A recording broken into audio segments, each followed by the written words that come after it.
Welcome back to the Far Cry Chronicles. Today, we're heading to the Himalayan mountains, where the pink suits are sharp, the politics are messy, and the villain is, well, let's just say he has flair. We're talking about Far Cry 4, released in 2014. Adam, what was your first reaction when this game dropped? I remember thinking, okay, how do you follow up Voss? And then I saw Pagan Min. He was flamboyant, unpredictable, and somehow terrifying without ever raising his voice. He wasn't a brute like Voss. He was calculated, elegant, and completely insane. Exactly. Pagan Min is one of those villains who doesn't need to scream to scare you. Played brilliantly by Troy Baker, he's a self-proclaimed king of Kyrat, a fictional Himalayan country inspired by Nepal.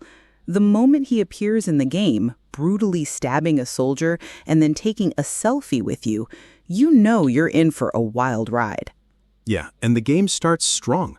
You play as Ajay Gal, a young man returning to Kyrat to scatter his mother's ashes. But things quickly spiral into chaos when you get caught in a civil war between Pagan Min's regime and a rebel group called the Golden Path. And here's where it gets interesting. The Golden Path isn't exactly united. You have two main rebel leaders, Amita, who wants progress at any cost, and Sabal, a traditionalist who clings to old values. The choices you make between them affect the outcome of the game. It adds a moral complexity that wasn't as present in Far Cry 3. Exactly. Far Cry 4 really leaned into player choice. It wasn't just about shooting and looting. You had to make political decisions. And the world of Kyrat was absolutely stunning. Snowy peaks, rural villages, lush forests, ancient ruins. It felt like a real place with history and culture. And don't forget the Shangri-La missions. Those dreamlike sequences were absolutely gorgeous and added a mythical layer to the game. You played as a warrior guided by a white tiger, solving puzzles and fighting demonic enemies in a kind of spiritual dimension. It was a nice break from the main story and added to the lore of Kyrat. Gameplay-wise, Far Cry 4 built directly on what made Far Cry 3 great. You had skill trees, animal hunting, crafting systems, and a wide array of vehicles, including gyrocopters and elephants. Yes, you could literally ride into battle on an elephant and smash enemy outposts. That never got old.